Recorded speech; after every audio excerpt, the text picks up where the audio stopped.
Welcome to the Lost Sci-Fi Story channel. If you're ready, let's begin today's story. The porridge was burning again. Elias Varro knew this the way he knew most unpleasant things in the morning, slowly, reluctantly, and only after the evidence had become impossible to ignore. The kitchen's ambient sensor gave its low, disapproving chime, a sound he had come to think of as the machine equivalent of a disappointed sigh, and he stared at the pot with the expression of a man who had performed this exact sequence of errors enough times that he could no longer claim surprise, only a kind of resigned kinship with failure. Seren did not look up from her tablet. She was standing at the counter in the gray-amber light that filtered through the habitat's polarized viewport, the particular flat, copper-edged glow of Duvina's long pseudodawn, which never quite managed to look like real morning and never quite managed not to. And she was reading something that was either genuinely interesting or performing the function of a shield, which with Seren was sometimes the same thing. She reached across without breaking her concentration, adjusted the heat setting on the burner panel with 2 fingers, and returned her hand to her tablet. The entire movement lasted perhaps 3 seconds. It had the quality of something so deeply habitual it had stopped being a decision, and become simply a feature of the morning, like gravity, like the recycled air hum of the station's ventilation, cycling through its first sequence of the day.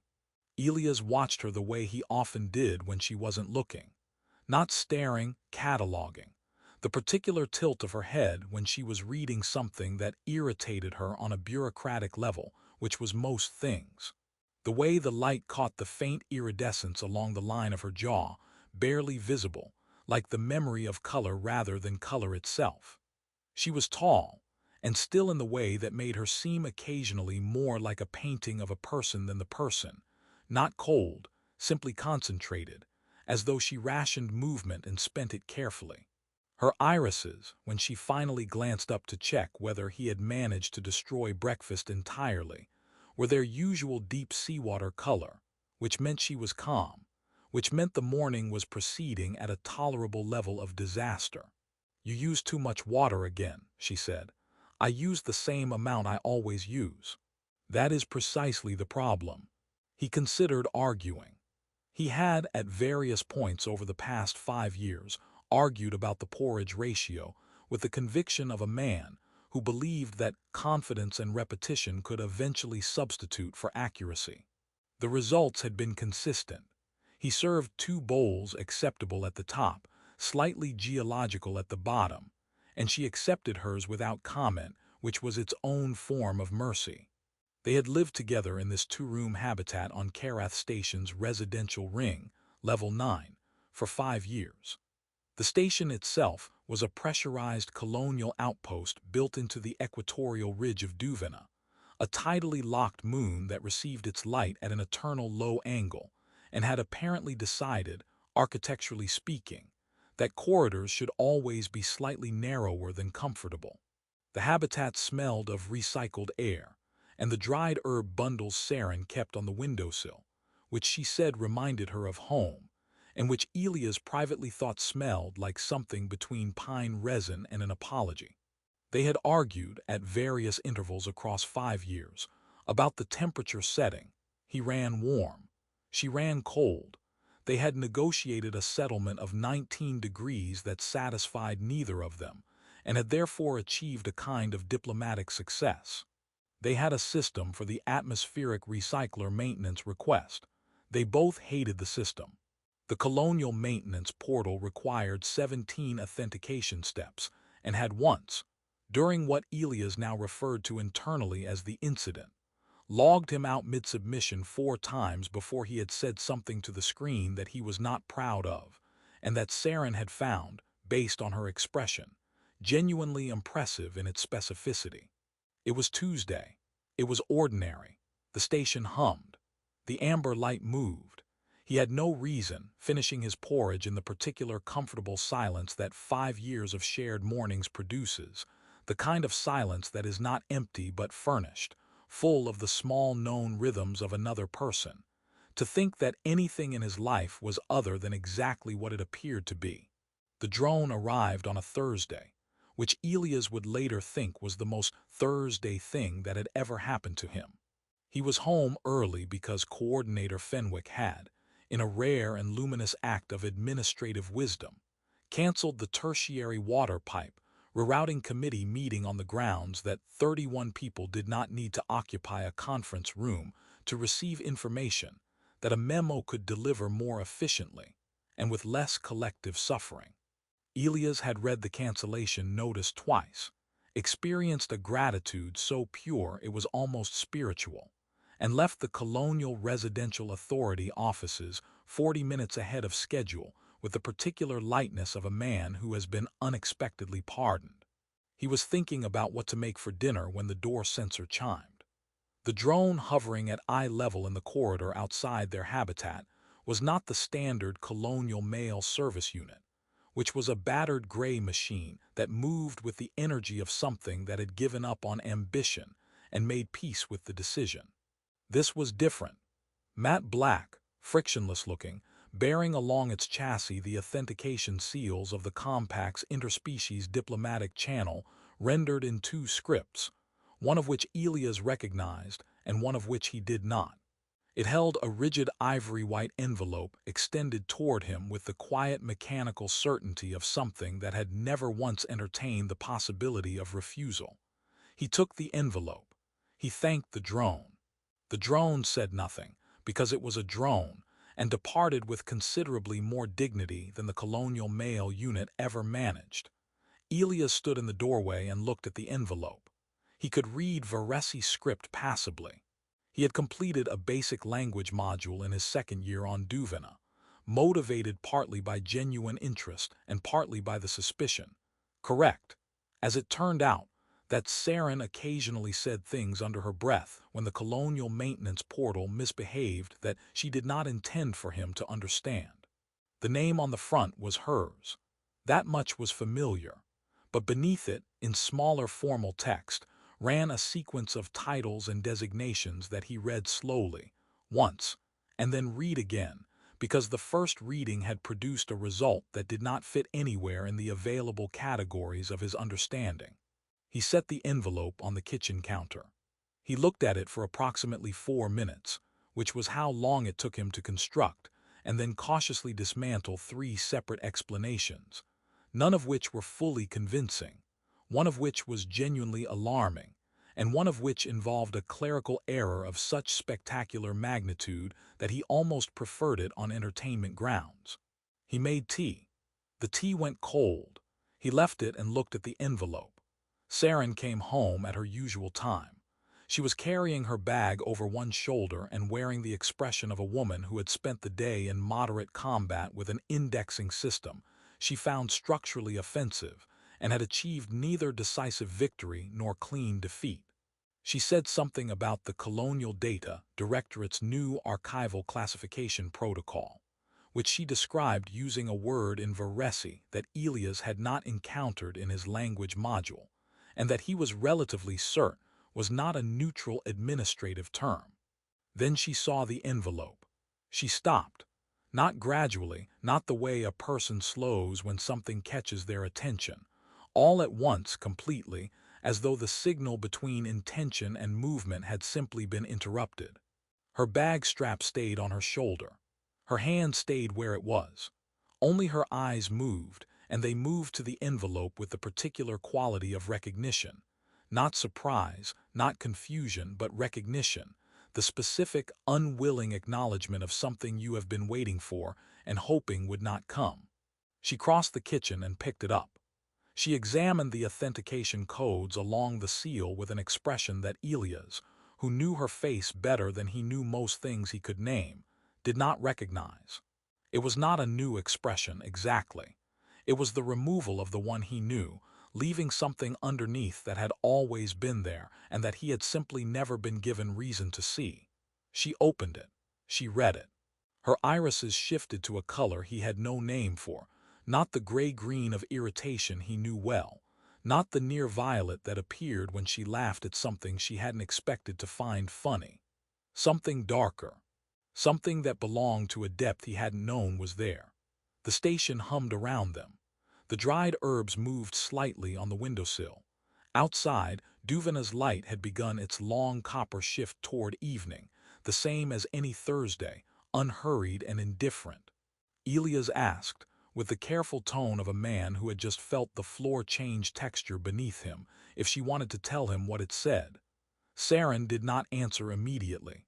She was still holding the letter. Her hands were perfectly still. And somehow, he thought, watching her stand in their kitchen in the evening light, in the life they had built together out of burnt porridge and temperature disagreements and 17 authentication steps. Somehow that stillness was the most frightening thing he had ever seen from her.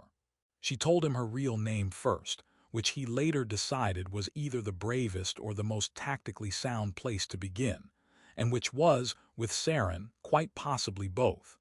Thesavale Ro Iskarath.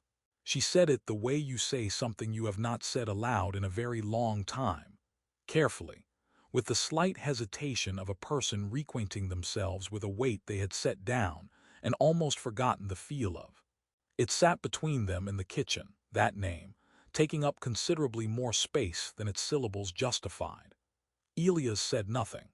He was engaged in the silent and demanding task of reorganizing 5 years of accumulated knowledge around a fact that did not fit any of the existing furniture. She was the third daughter of the Iskarath dynasty, which had governed the Varesi home system for 230 years. She said this in the voice she used for regulatory briefings, level, precise, stripped of inflection. And he recognized the technique because he had watched her use it during the quarterly zoning compliance calls when she wanted to deliver unpleasant information without giving anyone a visible surface to push against. She was doing it now for the same reason.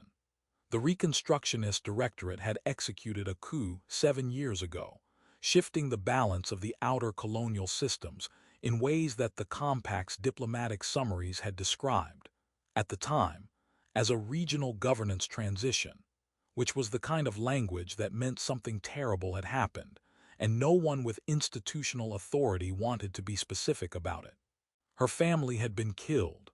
She said it flatly.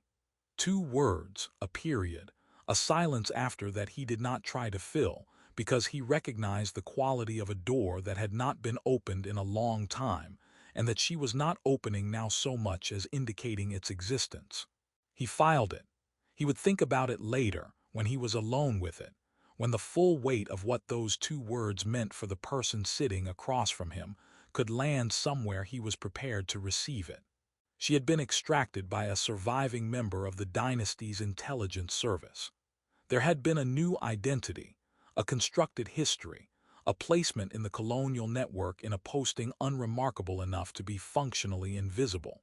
The infrastructure analyst position was real. She actually did the work, actually processed the atmospheric compliance data and the zoning allocation files, and the archival correspondence that she found structurally illogical and said so, regularly, to anyone who would listen, which Elias now considered either very committed cover or genuine professional feeling, and suspected knowing her was both.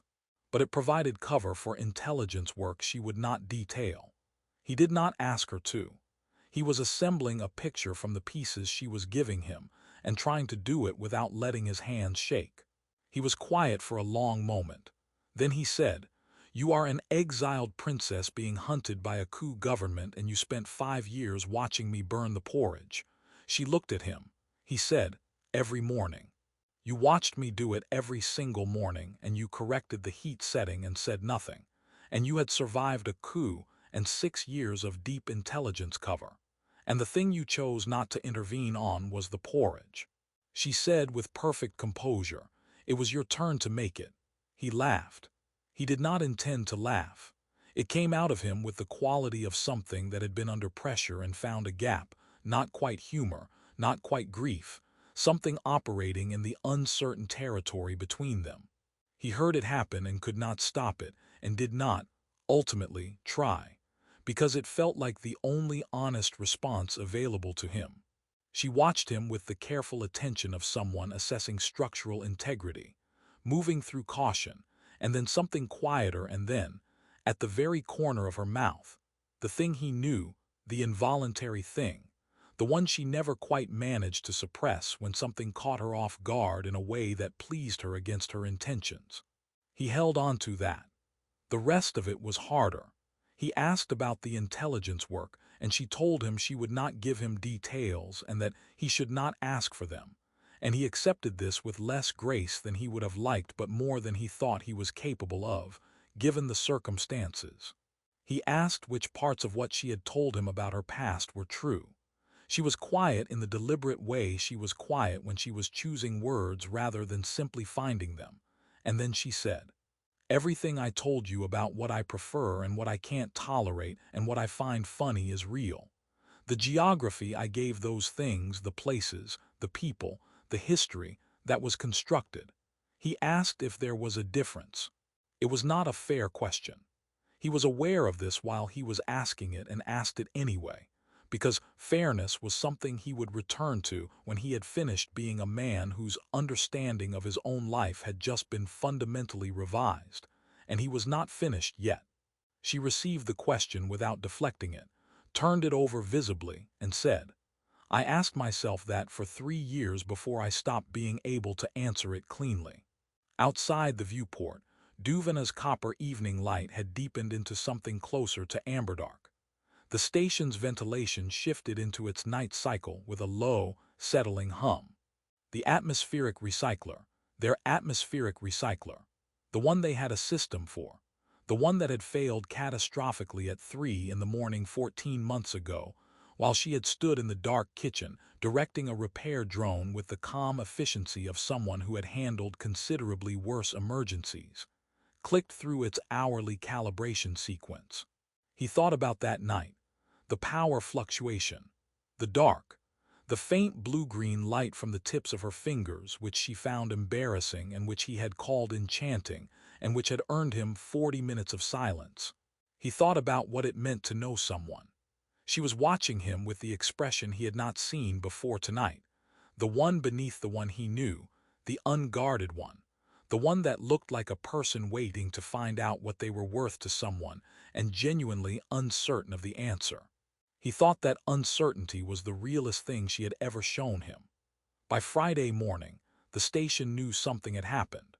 Not the truth of it, not yet, but the diplomatic drone had docked at level 9, and on Karath Station that was the kind of information that moved through the residential ring the way atmospheric particulates moved through the ventilation system.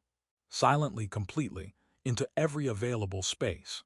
Elias knew this because Peter from next door knocked at 7:40 under the stated pretext of borrowing a thermal coupling tool, which Elias knew for a fact Peter owned in triplicate, and stood in the doorway conducting what could only be described as a visual survey of their habitat with the barely concealed methodology of a man who considered other people's circumstances a legitimate field of personal research. Elias told him they didn't have one. Peter said, "Wasn't that something about the courier drone?" And Elias said yes, routine correspondence, and closed the door with the gentle firmness of a man who had spent 5 years on a colonial station and had developed, through prolonged exposure, a tolerance for social theater that he had never anticipated needing and now could not imagine living without. Seren was already gone. She had left before he woke, which she had done before, occasionally, over 5 years, in the way people who work early sometimes do, but which this morning carried a different weight. The weight of someone who knew how to leave without leaving evidence of disturbance, who had practiced absence. He stood in the kitchen and understood, in a way that settled quietly rather than struck, that she had been practicing a great many things for a very long time, and that some of them he had been watching without knowing what he was watching. She had left tea. Hot, correct strength, the right cup, the wide ceramic one he preferred in the morning, not the narrow one. He stood at the counter and drank it and thought about that. About the fact that a woman running an intelligence cover identity across 6 years of exile had still, this morning, made his tea correctly. He was not sure what to do with that. He decided to start by finishing the tea. She came back at midday. She sat across from him at the kitchen table, which they had argued about purchasing for 2 weeks before agreeing on it, and she told him the rest. The letter had contained confirmation that the Reconstructionist Directorate had tracked a surviving Iskarath line member to the colonial network. Not to Karath Station specifically, not yet, but close enough that close enough had become the operative phrase. The intelligence service that had placed her here had given her a window. She did not tell him how wide, and he did not ask, because some measurements you do not want made precise to make a decision. There were three options, which she laid out with the structured clarity of a woman who had already examined each of them from multiple angles and knew exactly which walls each one had. She could be relocated. New station, new identity, new life assembled from different fabrications over the bones of this one. She said this without inflection, but he had spent 5 years learning her silences, and he heard, inside the even tone, the thing it cost her to say it. She could apply for formal protected diplomatic status through the compact High Directorate, which would mean surfacing publicly, attaching her real name to a legal filing visible to anyone with compact network access, and becoming, immediately, a significantly more locatable person for anyone who wished her harm. She said this the way she said things she had already decided against, which was calmly and with a slight compression around the eyes. Or she could go back to Verzanath. She said this last one differently. She said it the way you say something you have been not saying for a long time, carrying it around in the interior pocket of yourself, neither deciding nor undeciding. There was a resistance movement. She said very little about it, and from the particular quality of that restraint, the careful, architectural kind, the kind that is load-bearing, he understood that it was more real and more dangerous than she was going to tell him, and that she was not telling him because she had already been protecting him for 5 years, and the habit was not something she could simply set down because the pretense around it had changed. He was quiet for a moment.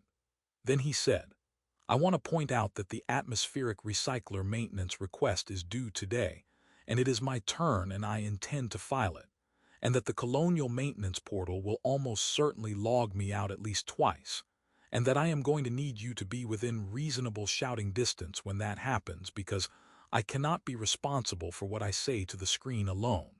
She looked at him. He said, I'm not going anywhere. I said that the other night and I meant it and I still mean it, and I understand that what comes next is larger and more dangerous than anything I planned for when I agreed to the 19-degree temperature compromise. But I want to be clear that the compromise stands, and I reserve the right to renegotiate in the event of relocation to a warmer climate zone. Something moved across her face. He had seen her composed, and he had seen her quietly furious, and he had seen her twice, with the translucent second eyelid flickering in unguarded surprise, and he had seen her last night with the undefended expression of someone discovering what they are worth. What crossed her face now was different from all of those. It was the look of a person who had built a life out of not being known and had been known anyway, and did not know yet whether to be frightened by that or relieved, and was discovering, in real time, that it was both. She said, You do understand that I am not actually a mid-level infrastructure analyst. He said, You do understand that I have watched you spend 40 minutes arguing with a zoning compliance form on a Tuesday evening for personal reasons, so I am choosing to believe the infrastructure work is genuine and the other thing is supplementary. She said with enormous dignity, the zoning form was structurally incorrect. He said, I know.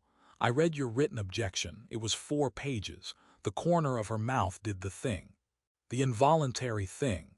The one he had catalogued across 5 years, and that he now understood he had been allowed to see even when everything else was managed and maintained and carefully constructed, because some things are too habitual to perform and too real to hide.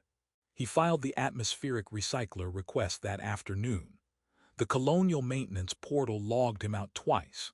He said something to the screen on the second logout that Seren, from the other room, responded to with a short, sharp sound of genuine laughter. He submitted successfully on the 3rd attempt. He considered it a victory of moderate historic significance. That evening, They sat on opposite ends of the couch in the amber dark of Duvena's long pseudonight, the station humming its familiar low frequency around them, the ventilation cycling through its sequence, the herbs on the windowsill faintly present in the recycled air. She had her tablet. He had the documentary he had been attempting to interest her in for 3 months, which she had insisted twice she wanted to watch, and had fallen asleep through both times within 40 minutes, a fact he had chosen to interpret as comfort rather than indifference.